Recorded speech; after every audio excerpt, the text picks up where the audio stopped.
Uai, a ficha caiu. O papo delas é reto, direto e sem mimimi. Olá, sejam bem-vindas e bem-vindos. Eu sou Brenda Lara, este é o podcast Uai, a Ficha Caiu e é um prazer ter você aqui novamente com a gente. Hoje eu estou recebendo a atriz Mariana Muniz, mas como vocês sabem, é melhor ela mesma se apresentar. Mariana, seja muito bem-vinda. Me diz, quem é você no mundo? Oi, Brenda, muito obrigada por estar aqui, estou achando o máximo participar desse podcast. Eu sou atriz, como você disse, também sou diretora teatral e sou professora de teatro da Escola de Belas Artes da UFMG. Olha só, né, gente? Vocês já entenderam que vai ser aí uma coisa meio de espetáculo, de teatro, né? Vamos explorar aí a Mariana e esse ser mulher também, que eu tenho certeza que ela vai trazer muita coisa pra gente aqui hoje. Mas falando aí de teatro, né? Você está estreando aí uma nova peça, Macbeth 22, é assim mesmo que fala? Exatamente, Macbeth 22. Então, tá marcando a sua volta à cena mineira, esse espetáculo, pelo que eu estava lendo, né?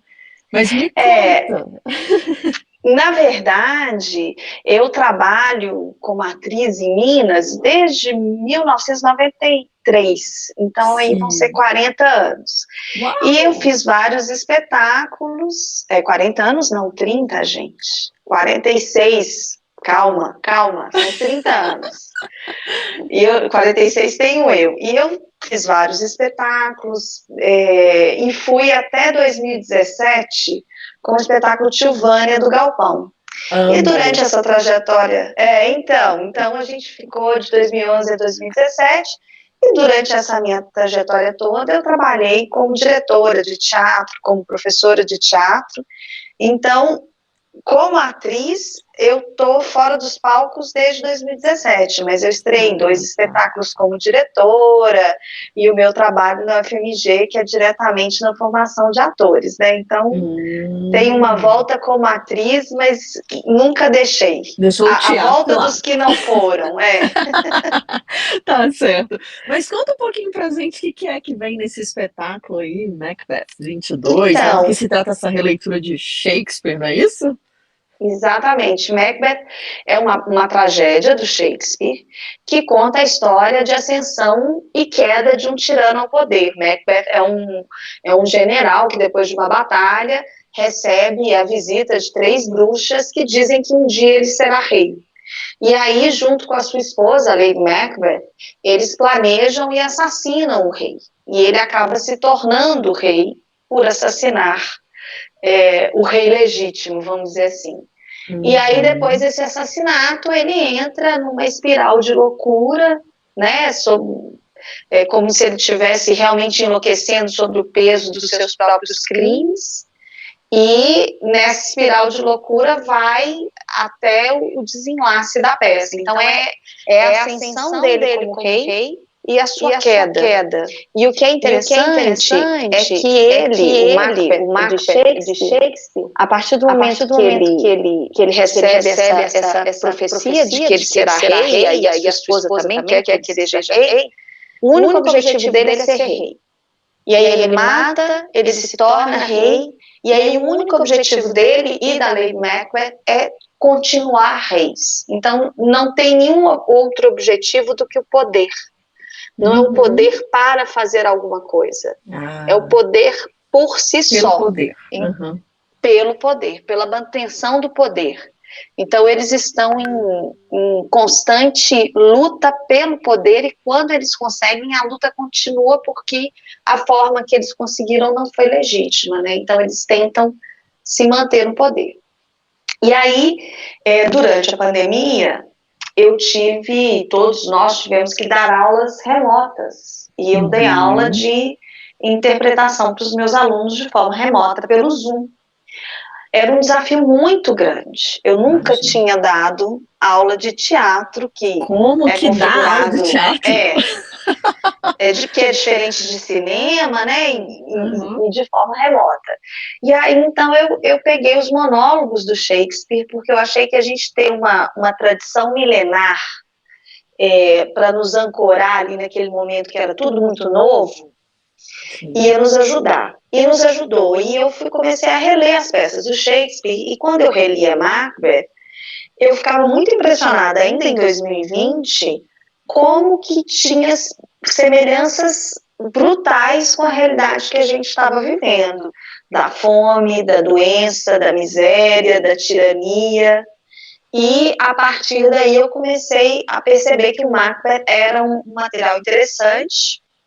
E em 2021, no dia 7 de setembro, né, nas comemorações, entre aspas, da independência, quando houve uma primeira tentativa de ruptura democrática, o anterior presidente disse que não obedeceria mais ao STF, aquilo me angustiou muito e eu comecei a escrever, fazer essa adaptação do Macbeth, e convidei o David Mauriti para a gente fazer essa adaptação. Então, a gente trabalha o texto original de Shakespeare, a gente trabalha vários monólogos dos personagens, mas é uma peça que conta a história do Macbeth, refletindo sobre a nossa própria história dos últimos 7 anos.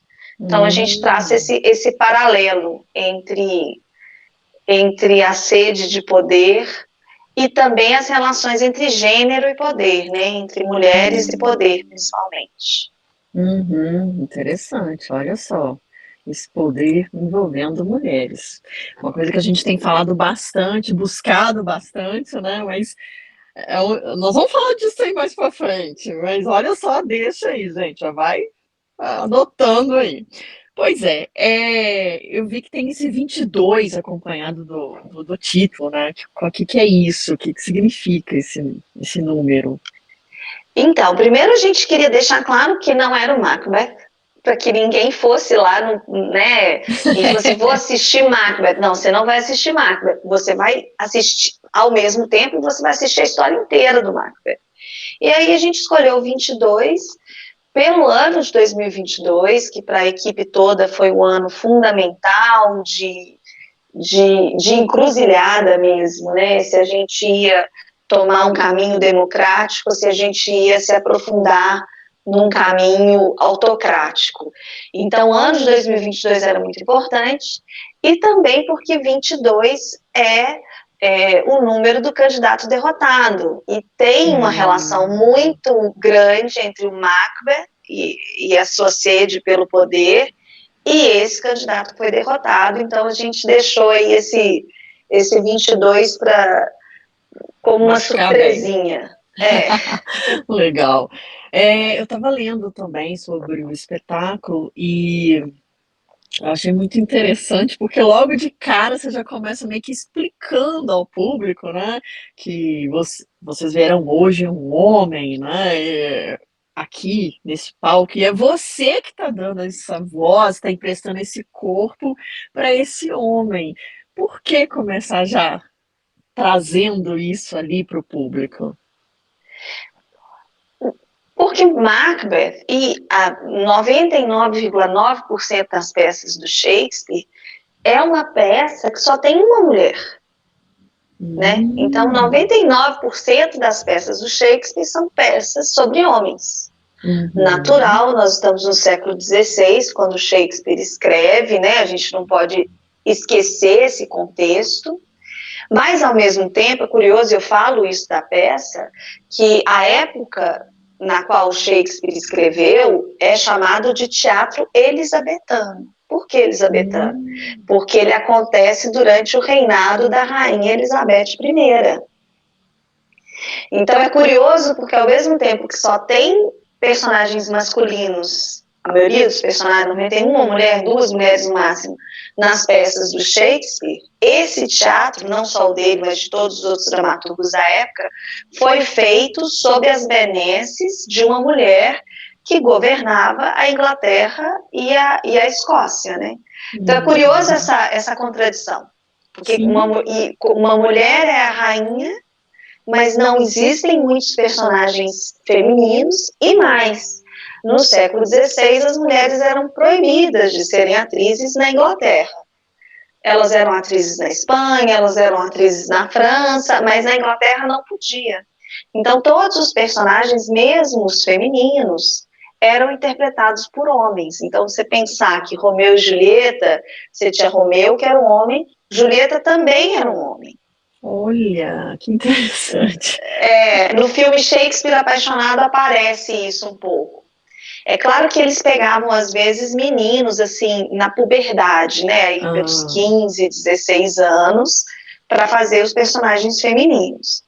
Então, tendo esse contexto, eu falei assim, não, eu quero fazer Macbeth, mas eu quero que todos os personagens femininos, só tem um personagem feminino, né? Que todos os personagens femininos também, masculinos, também sejam feitos por mulheres. Então, eu faço inverti a lógica.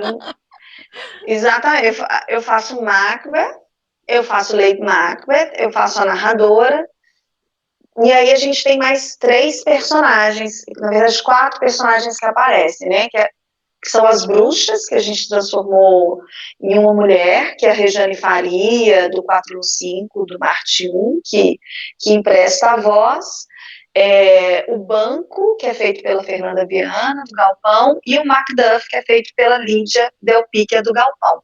E um texto sobre a Rainha Elizabeth I, que é narrado pela Inês Peixoto, também do Galpão. Então, eu trouxe essas atrizes incríveis para estarem em cena comigo por meio da voz, e o único homem em cena, que é o músico, que é um músico incrível, que faz a trilha ao vivo, que tem toda uma relação que ele estabelece ali comigo, ele não diz uma palavra.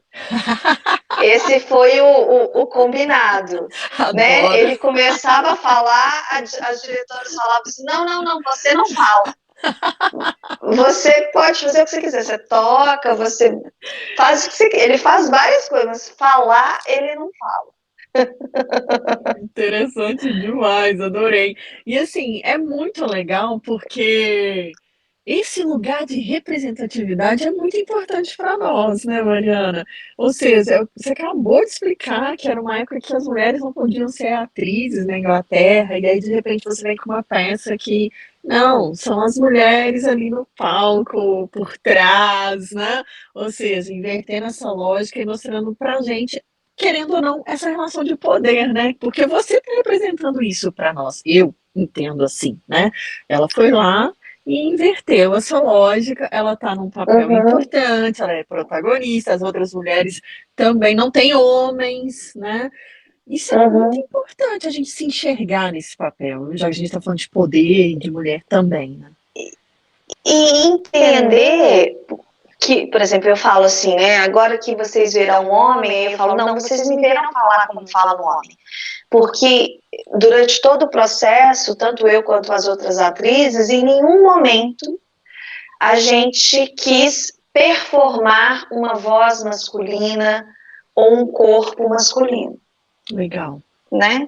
Então a gente fala com as nossas vozes, é claro que existem diferentes entonações, porque os personagens são diferentes, mas não tem essa ideia da performance do corpo masculino, porque a masculinidade já está no texto. E é uma masculinidade absolutamente no nosso olhar contemporâneo, a gente nunca pode esquecer disso, né? Que a gente está pegando uma peça que é do século XVI e trazendo para cá. Então, no nosso olhar, esse texto do Shakespeare é de uma masculinidade absolutamente tóxica. Porque, inclusive, o Macbeth, ele tem dúvidas sobre matar ou não o rei. E é a lei do Macbeth que vira para ele e fala assim, um soldado com medo, ela vai lá e né, fala assim, você não é homem suficiente para matar esse rei.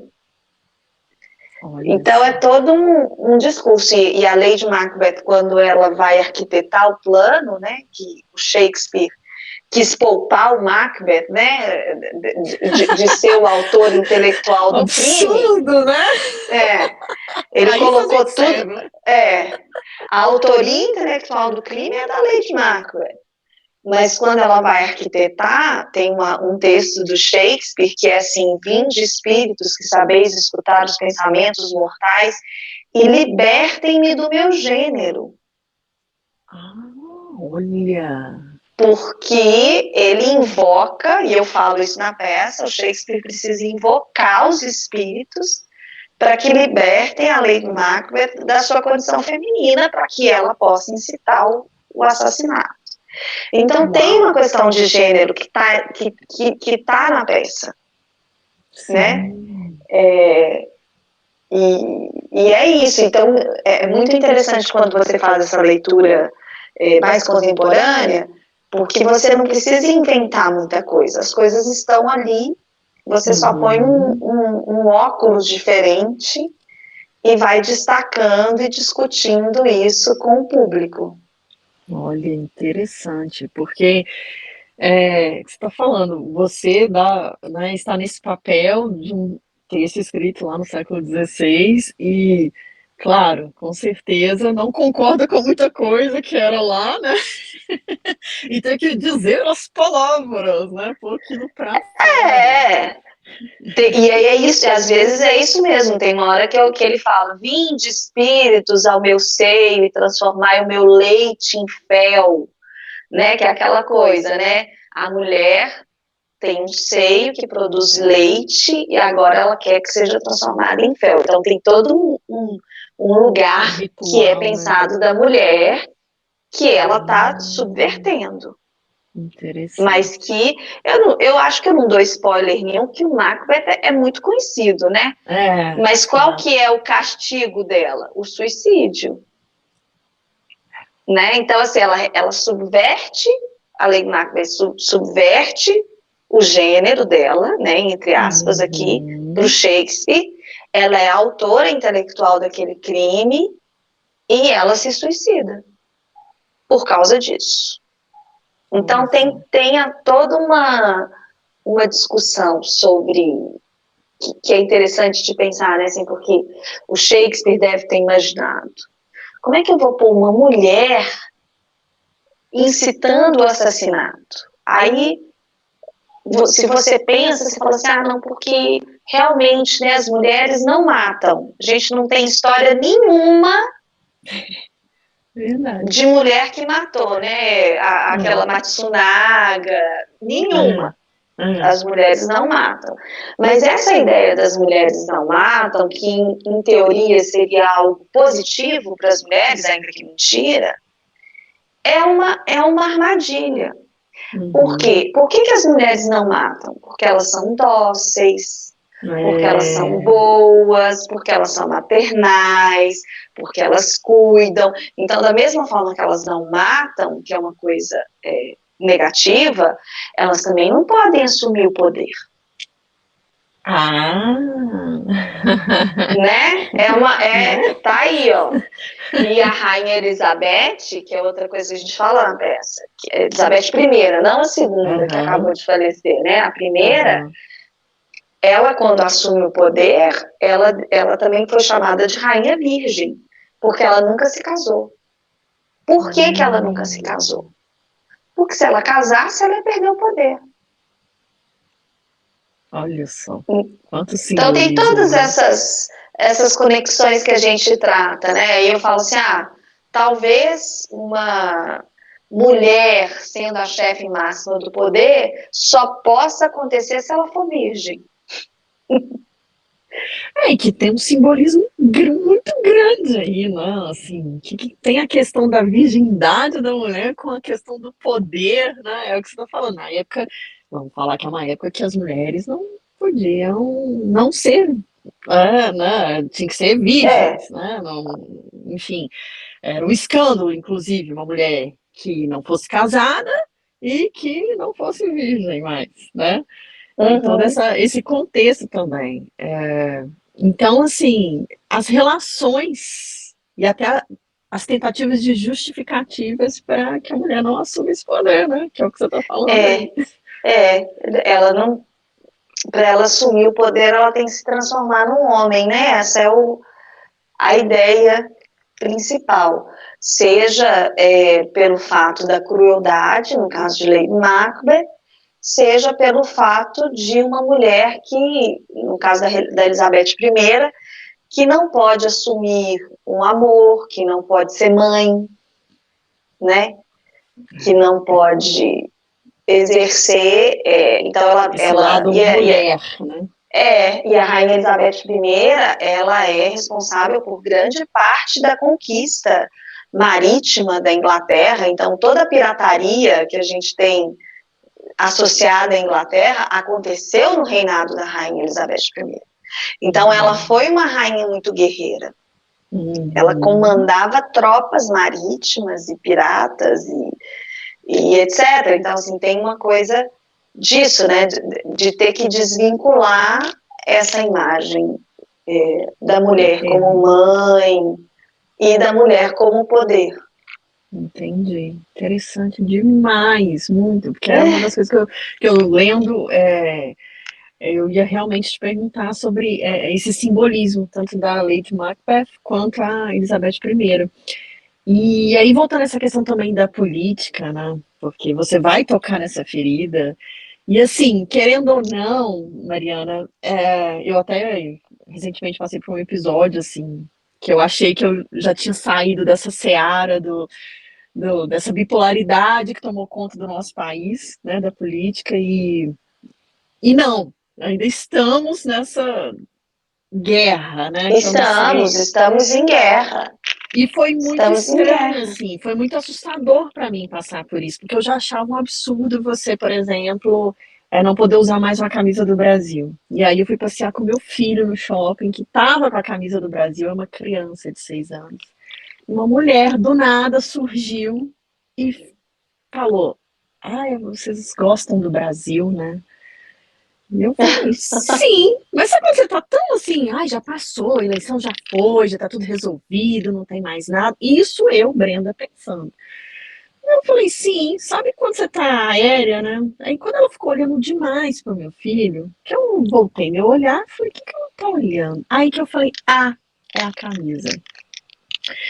E aí eu tive que falar com ela, tá, mas é só uma camisa, viu? Do país, do Brasil. Tive que parar para explicar. Mas aquela mulher tinha um olhar tão estranho que eu fiquei com medo. Que eu falei, eu não consegui entender o que é que tava. Porque demorou um pouco para minha ficha cair. Olha para você ver que loucura, né? De tão...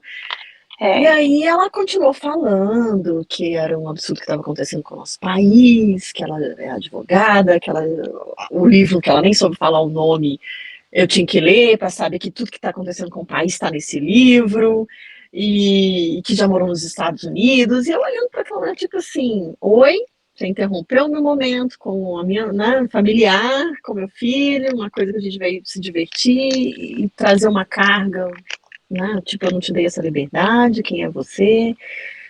E eu fiquei meio assustada com aquilo, né, me senti invadida de alguma forma. E aquilo, de alguma forma, também me deixou assim, poxa, será que todo mundo vai olhar para mim como a mãe do menino que usa a camisa do Brasil, que está ali no ato político, sendo que, né, uma criança inocente usando uma camisa do Brasil. E aí eu lendo sobre o espetáculo, eu falei, gente, eu tenho que perguntar para a Mariana, porque a reação pode ser diversa dentro do espetáculo, né? Pode ser de apoio, pode ser de... Eu só espero que não vá ninguém armado, né? Exato! A minha única preocupação é essa, mas eu acho assim, o que eu acho? Acho que é um espetáculo que ele tem um lado, né? Ele tem é um espetáculo que está do lado da democracia, sem dúvida nenhuma, independentemente de quem represente essa democracia. Então, e é isso a gente deixa muito claro no release. Né? Justamente para as pessoas não levarem esse susto que você levou, porque você estava ali numa situação totalmente... Então a pessoa vai ver um espetáculo sobre a ascensão e queda de um tirano que tem a ver com a nossa leitura dos últimos 4 anos do Brasil.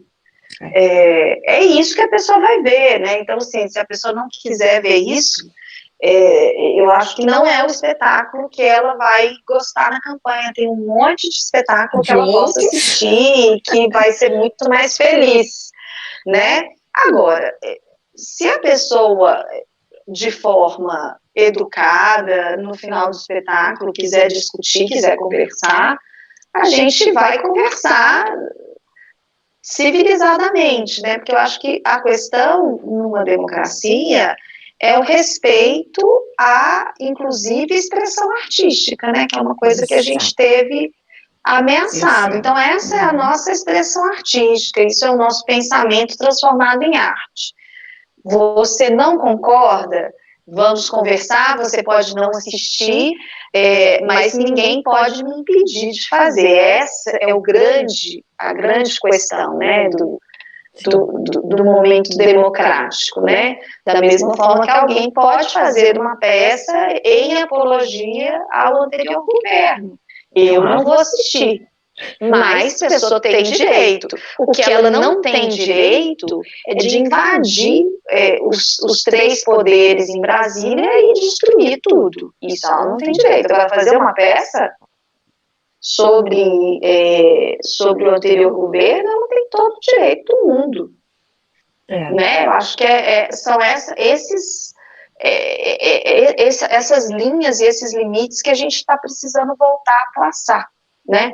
E o meu enteado, meu filho não, que não gosta de futebol, mas o meu enteado viu a Copa inteira com a camisa amarela do Brasil. Me incomodou? Me incomodou.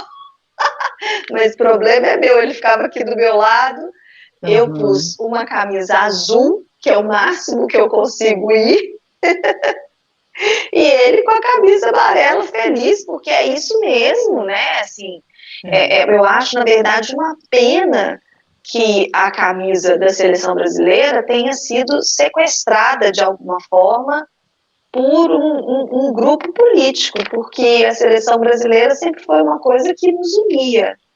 E eu gosto muito de Copa do Mundo, eu torço pela seleção, e difícil, né, fazer essas questões. Muito. Não, assim, é porque eu realmente fiquei muito assustada e tive o mesmo pensamento que você, de proteger meu filho. Que eu falei, gente, se essa mulher estiver armada, querer pegar ele aqui, correr, sair, falar alguma coisa, sei lá, você tá tão, assim, não sei se, nem sei se é fanatismo, mas as pessoas estão perdendo tanto o sentido, a noção das coisas, que naquele primeiro momento, se eu estivesse sozinha, eu sentaria e conversaria com ela, sabe? E a única coisa que eu falei foi, olha, é a visão de cada um. Tipo assim, né? Você tem a sua visão, você tá falando sobre isso, ok, mas é a visão de cada um. Né? Não é o que não é a sua verdade. Mas eu fiquei com esse medo mesmo, porque as pessoas, você nunca sabe o que tá passando na cabeça. Foi uma invasão da sua privacidade, né? Sem dúvida, sem dúvida. Mas aí eu vendo isso, eu falei, gente, eu tenho que estar pra Mariana, porque ela tem que estar preparada. Não, por isso que a gente põe no release, a gente fala nas entrevistas, porque é para as pessoas saberem, né? Saberem, poderem fazer suas escolhas, tanto de ir quanto de não ir, e entender que estamos em um país democrático e que a arte pode ter opiniões políticas claras e se colocar claramente de forma política. O que eu acho que é importante, o espetáculo é muito político, mas o espetáculo, ele é principalmente artístico e, por incrível que pareça, muito bem humorado. Porque quando a gente... Porque eu gosto muito de humor.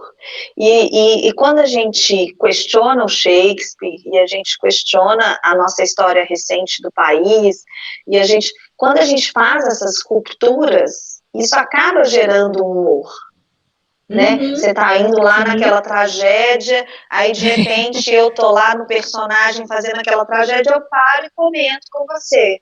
Aí eu faço um comentário, não sei se você está percebendo, aí eu volto para aquela tragédia. Então tem tudo uma coisa assim de uma quebra de expectativa e de uma brincadeira séria com o que a gente está trabalhando. Legal. E aí, Mariana, dentro de tudo que você estudou sobre o Shakespeare, né, desse papel seu no palco, como é que é esse olhar seu mulher para esse espetáculo, né? O que você traz de você enquanto mulher, para esse espetáculo? Eu trago tudo. Às vezes eu acho que eu devia trazer um pouco mais de Shakespeare. Eu tô brincando. Não, eu trago tudo, assim, é o que eu te disse, assim, não é um Macbeth. A gente conta a história do Macbeth e a gente traz monólogos que eu considero monólogos fundamentais e belíssimos para a gente experimentar. O espetáculo, ele é uma coisa meio... Ele é um misto entre uma palestra e um stand-up e a tragédia do Shakespeare. Então, ele é uma conversa com o público. 90% do espetáculo eu passo conversando com o público. Porque, inclusive, os monólogos do Shakespeare, ao contrário dos diálogos, que é de um personagem para o outro, mas quando tem os solilóquios dos personagens, eles estão conversando com o público, porque no século XVI não tinha essa ideia da quarta parede, que é isso do ator que acontece atualmente, né? Que é eu estou aqui e finjo que não tem um público, certo? Porque o público... Então eu estou olhando para frente, mas não tem ninguém aqui, apesar de ter 300 pessoas. Isso do realismo, né? Isso é uma invenção do século XIX. Então, no século XVI, o texto era todo dito para o público. Mesmo porque as pessoas comiam durante o teatro, as pessoas namoravam, as pessoas brigavam, inclusive era permitido usar a espada, né, nos espaços públicos. Então tinha de tudo, e o ator tinha que falar para o público para pegar e captar a atenção daquele público, né? As peças duravam 3 horas, e a gente fez uma versão de 60 minutos, então a gente trouxe, né, a gente sintetizou aquilo que a gente considera mais essencial do Macbeth na relação entre poder e gênero e na relação com essa história atual brasileira, que na verdade a gente está completamente imerso ainda, né? Nós ainda estamos num momento de muita instabilidade, né? É verdade.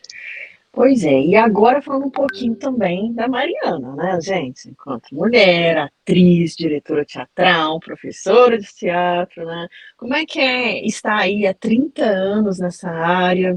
Quais esses desafios que você enfrenta? Conta um pouquinho também da sua história pra gente. Como é que você enxerga todo esse cenário do teatro? Quando eu comecei a fazer teatro nos anos 90, é muito diferente de hoje, né? Então eu tive muita sorte de trabalhar com pessoas muito bacanas, homens e mulheres muito bacanas. Mas, e estava até conversando isso com meu marido outro dia, de momentos em que eu tive convites para trabalhar com certos diretores e que eu disse não numa intuição muito forte de que aquela não seria uma boa relação. Então, ser uma atriz jovem nos anos 90 era uma questão muito complexa, porque os homens naquela época se sentiam muito mais à vontade de tomarem certas atitudes. Eu não estou falando nem de assédio sexual, nunca aconteceu, mas estou falando daquele assédio moral ali do cotidiano, que não acontece. Então eu escolhi sempre trabalhar com pessoas bacanas e tive sempre muito excelentes experiências, mas sei que era uma época muito difícil e que algumas coisas assim me veio aqui à cabeça. Eu fazia uma peça que era do Lorca e era um personagem que era Belisa, que é um personagem escrito do Lorca, que era um personagem muito fogoso. Ela era uma jovem que, na noite do seu casamento, ela fazia sexo com 5 homens de 5 nacionalidades diferentes. Esse é o texto do Lorca. Então, era um personagem muito fogoso e eu tive uns 3 casos de stalker, que não tinha esse nome da época, mas de espectadores de homens que iam assistir uma, duas vezes, e aí descobriu meu telefone fixo, descobriu onde eu morava, eu tinha 20 anos, descobri, e começavam a descobrir onde eu estudava e começavam a me perseguir. Então teve esse caso, que foi o momento que até a gente teve que... Isso é curioso, né, gente? Parece mentira, mas não é mentira. Eu estava fazendo a campanha, isso era em 1999, e eu tinha que ter 2 amigos para sair comigo do teatro. Gente, olha. Por causa da personagem. Por causa da personagem, que era assim, que inclusive é completamente diferente, né, de mim na época. Né? E não tem nada Trabalho, a ver. né, gente? Mas você, E aí, nesse momento, você ficou com, assim, ai, será que eu devo continuar fazendo? Ou você já era daquele perfil assim, não, vou fazer, é meu trabalho. O que passou na sua cabeça eu fiquei com medo, né? Eu fiquei um pouco com medo. Logo depois eu mudei para a Espanha também, então foi uma coisa que não desenvolveu, mas foi uma coisa que me assustou. No início, eu fiquei até assim, falei assim, olha, fiquei até, vamos dizer assim, achando que era um elogio, lisonjeado. Até eu sacar rapidamente que aquela coisa estava muito estranha. Como assim o cara descobre meu telefone celular? Meu telefone fixo, porque na época tinha as páginas amarelas, que era pior, né? Porque tinha o endereço. Pior coisa que podia ter, tinha o endereço, tinha tudo. E aí, bem, quando eu sinto outra vez essa diferença de ser mulher e ser atriz, e ser professora, foi quando eu tive filho. Aí sim teve uma diferença grande. Primeiro, na universidade, eu estava num cargo, aí eu fiquei grávida, já era professora efetiva, e um homem, que era meu chefe na época, eu estava com 2 meses de gravidez, me ligou na minha casa para perguntar se eu poderia continuar exercendo a função para a qual eu tinha sido promovida agora que eu estava grávida. Isso acontecia em 2008, hoje isso não acontece mais, graças a Deus, já aconteceu. Aconteceu isso, aconteceu de eu falar que sim, e aí ele marcar uma reunião e exigir a minha presença, eu estando em licença maternidade, e eu ir com meu filho recém-nascido, a minha mãe ficar com ele na parte de baixo, de onde ia ter aquela reunião, e eu ir naquela reunião, que era um absurdo, até legalmente era um absurdo, e o meu peito começar a manchar de leite.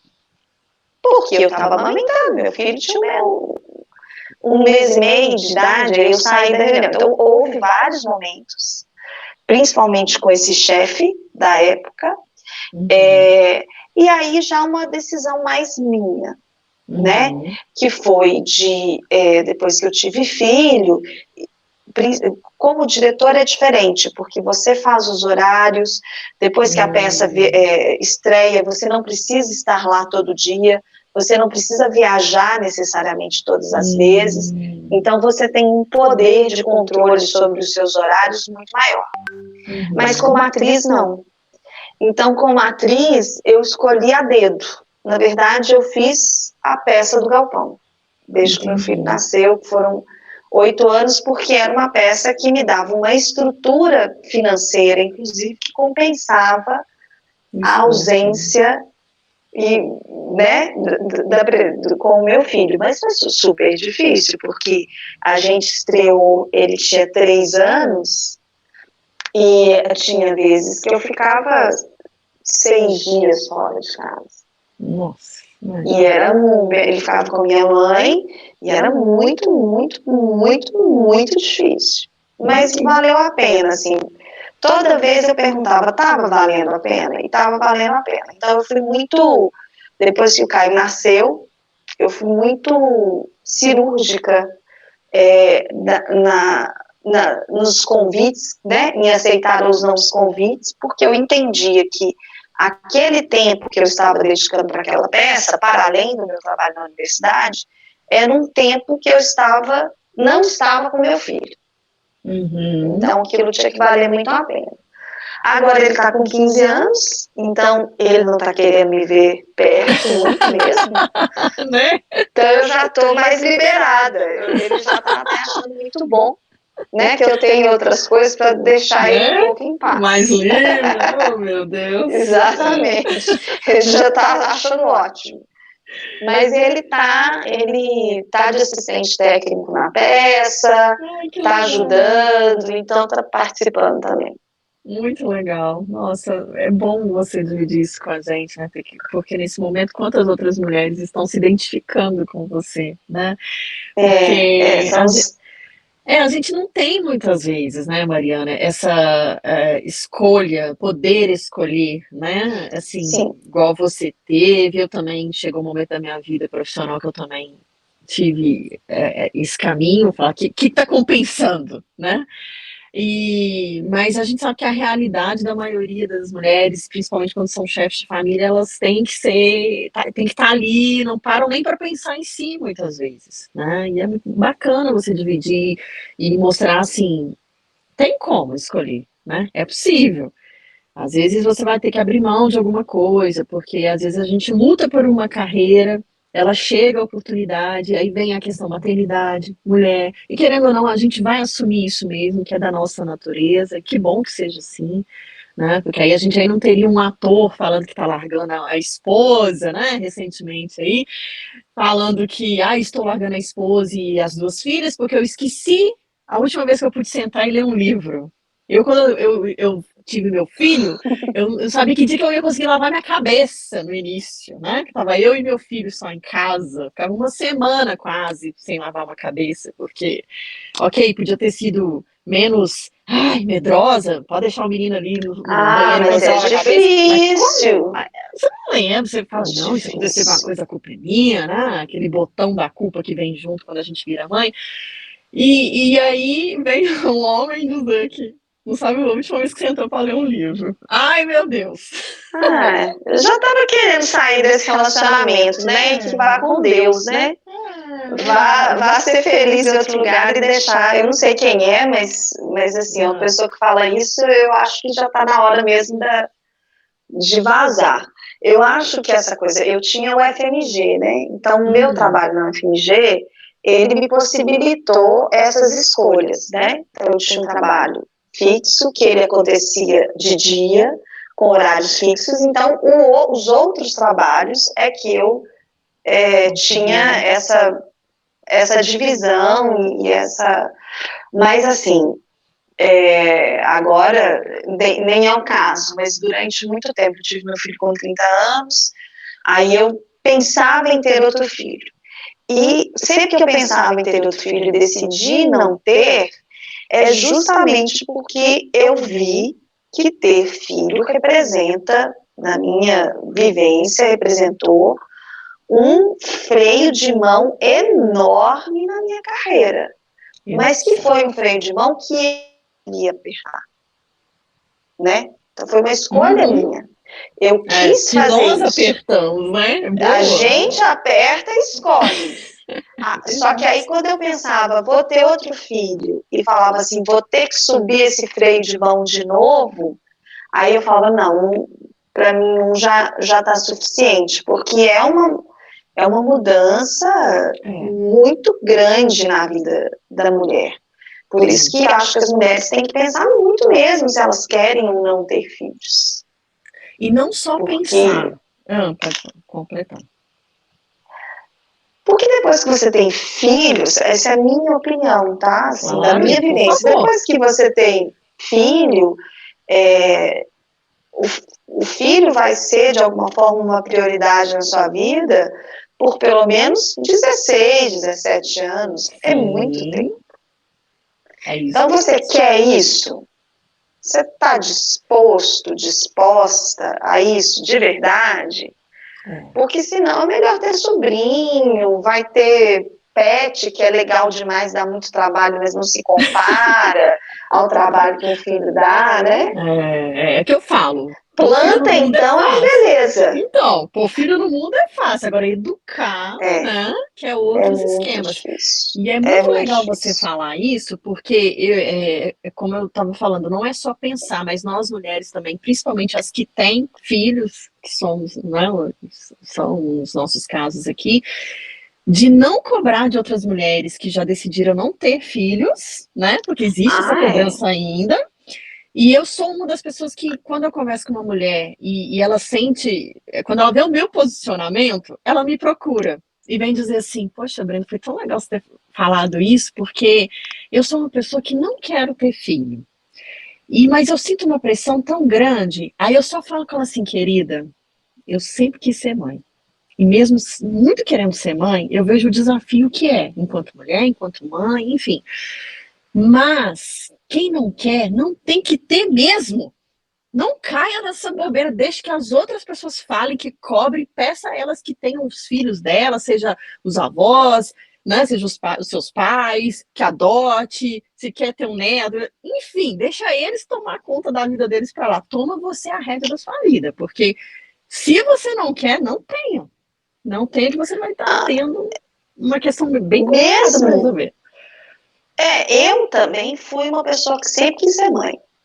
Sempre. Então, mesmo todo esse meu desejo de ser mãe, foi muito difícil. Muito difícil. Foi e é muito difícil. Imagina alguém que tem dúvidas. Não tem que ter, eu falo mesmo. Não tô falando nem que tem certeza que não quer, mas tem dúvida. Tem dúvida, exato. É o tipo da coisa que, se você tiver dúvida, eu acho que na dúvida não ultrapasse, porque uma vez que nasce, a sua vida revoluciona.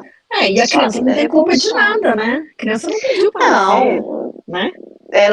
A criança tem que ser cuidada e protegida, né? Exato. Nossa, foi muito bom você ter dividido isso, assim, sabe? Trazer essa questão da carreira da mulher, da ser mãe, porque sempre surgem esses assuntos e é bom que a gente divide e compartilha, outras mães, outras mulheres vão se ver nessas situações, nessas questões e, quem sabe, ajuda, né?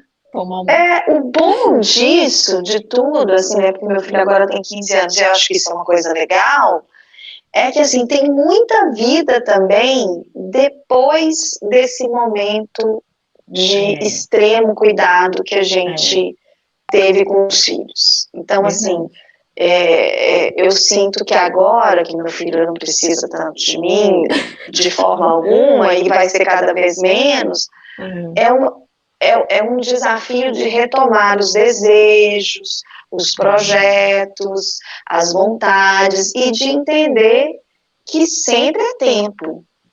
E de que entender que mulheres, eu estou 46, né? Então as mulheres 45 mais, que normalmente estão nessa fase, os filhos já são mais velhos, etc e tal, é tipo uma segunda juventude, é uma segunda liberdade. Você já tem tempo de ler livros, você já tem tempo de fazer um monte de coisa que você não... Lavar a cabeça tranquila, que você não tinha antes, né? Até no casal, né? Até na relação de casal. Verdade, isso mesmo. Bom, então, assim, você já mostrou muita coisa do ser mulher nesse mundo, mas eu queria que você, se tiver alguma coisa ainda para arrematar, eu queria que você nos dissesse assim, o que você aprendeu com o mundo sendo uma mulher.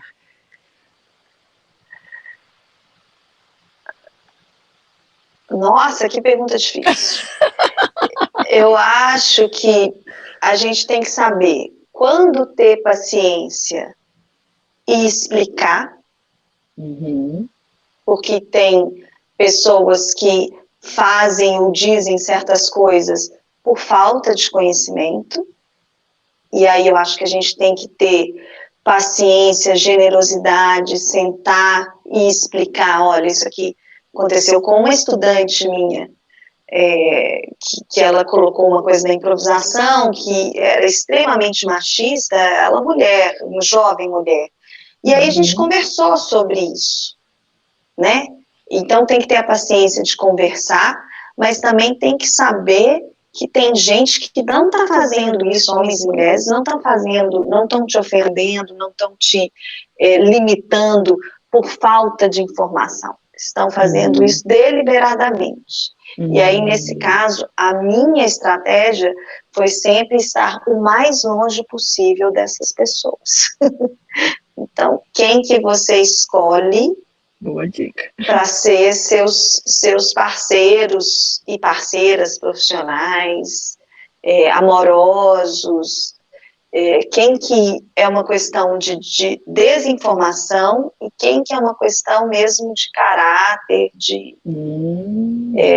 né, de exercício de poder, né? Interessante. Legal. E nós, mães de meninos, né, que o seu filho é um menino também, é um né? menino, isso. É o nosso papel criar essa nova geração de homens, né, que tenham uma relação mais positiva, porque isso que é o mais legal. Essa masculinidade do machismo é muito ruim para as mulheres, mas também é muito ruim para os homens. Não é bom para eles.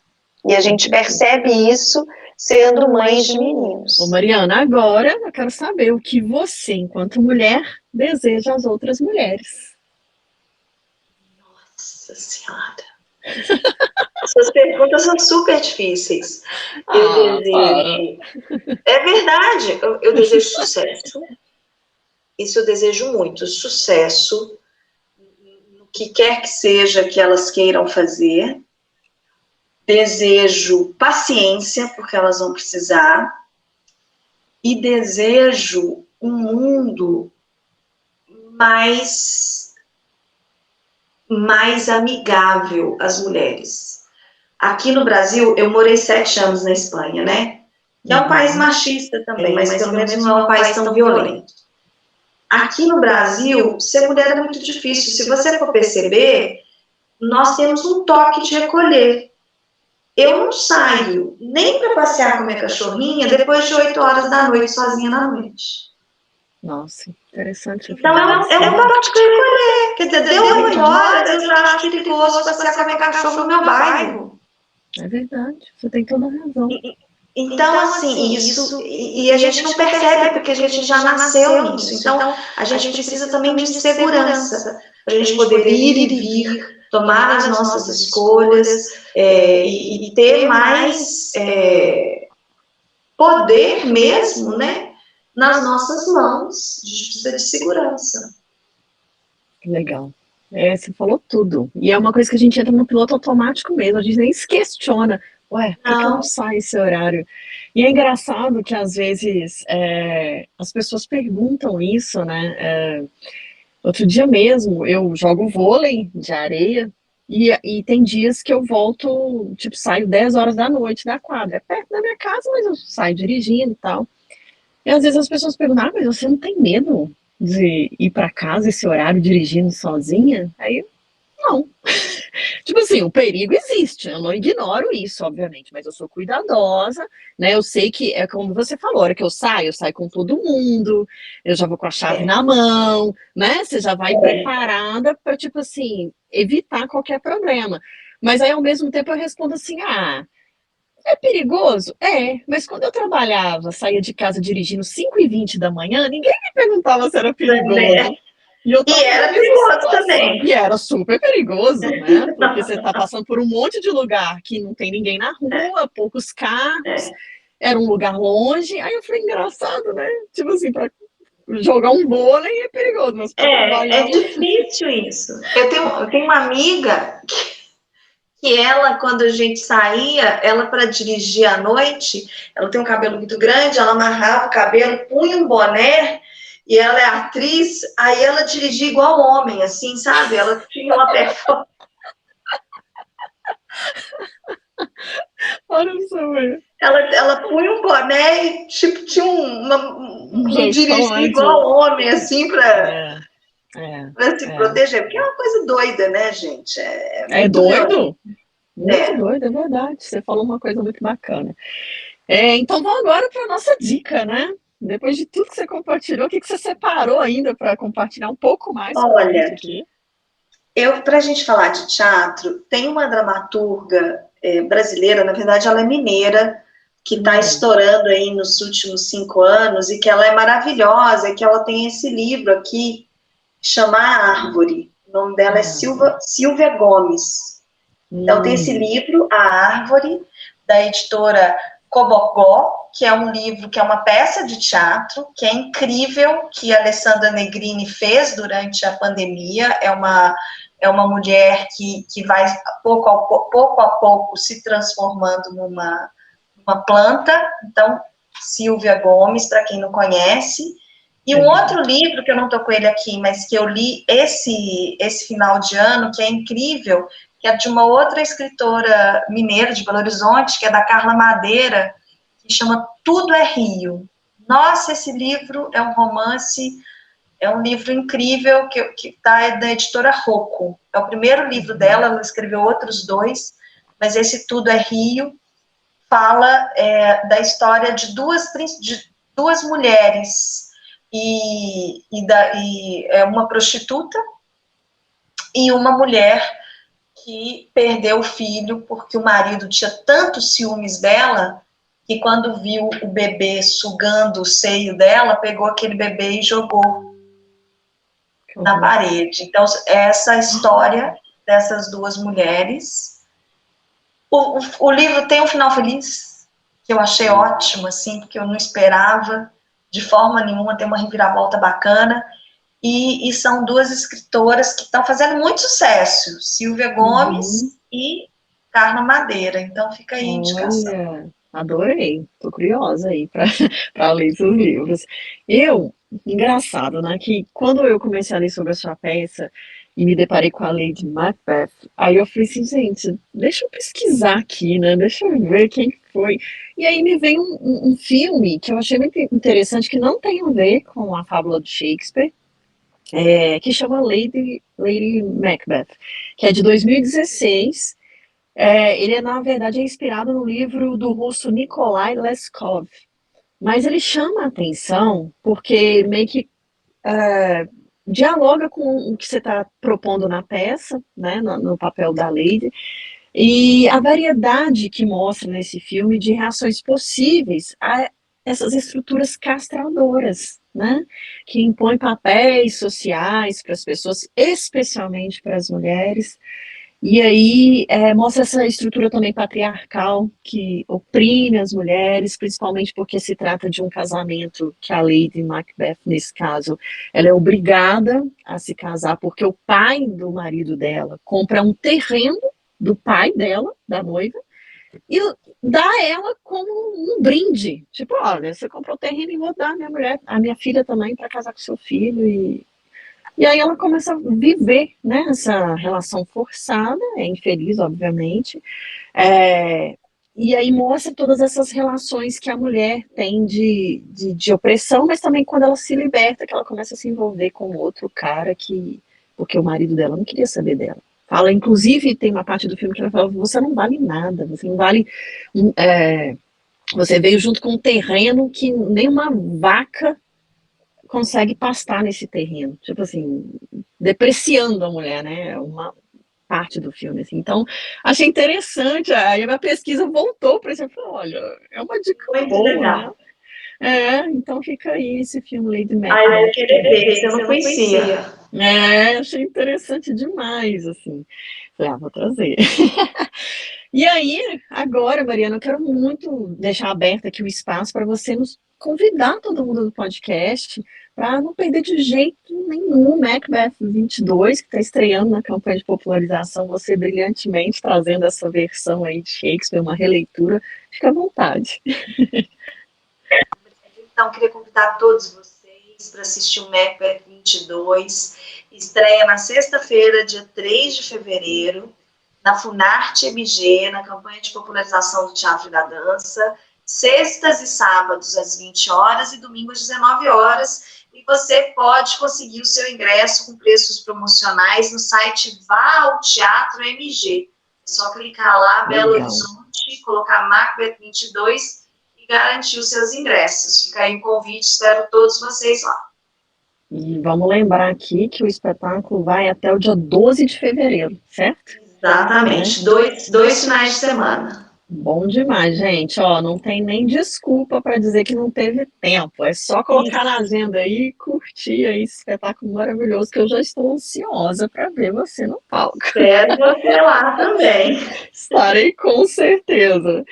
Mariana, olha, eu quero te agradecer muito, né, esse tempo aqui com a gente, todas essas histórias que você compartilhou, por essa peça que você está trazendo, né? É tão bom quando a gente pode se reconhecer numa mulher, mesmo que seja uma personagem ali no palco, isso é tão representativo para nós. Então, assim, parabéns por esse trabalho que você está estreando, né? Que você traga muitas outras releituras, trazendo a mulher, né, nesse centro, sendo a questão aí central. E te agradeço mesmo mais uma vez e dizer que as portas aqui estão abertas para você sempre. Eu que agradeço, Brenda, foi um prazer. Muito obrigada pelo convite, fico muito feliz de ter participado. Eu que fico mais feliz ainda, e quando tiver outros trabalhos, por favor, isso aqui é uma rede, me conta para conversar. Pode deixar, vou contar com isso. Muito obrigada. Imagina, eu que agradeço. Ó, e esse foi então mais um podcast Uai, a Ficha Caiu, como você já sabe, né? Nosso encontro é toda sexta-feira, mas durante a semana lá no nosso perfil no Instagram, @Uai, a Ficha Caiu, a gente continua o papo aqui da semana, né? E aproveita também, tá? Compartilha aí com as pessoas que você conhece, com as mulheres que você conhece esse episódio, vamos fortalecer essa rede.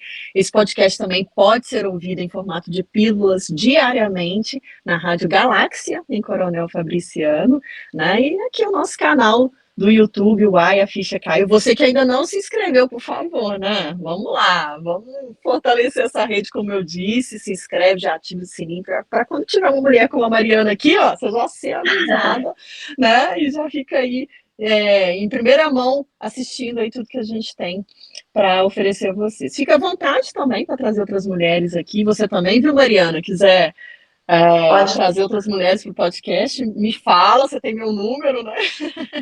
Vai ser um prazer enorme, né? E é isso, quero te agradecer mais uma vez, um grande beijo e até a próxima, Mariana. Um beijo, gente. Até mais. Obrigada. E para vocês que nos veem e nos ouvem, né, um beijo e mais mulheres no poder. Até a próxima.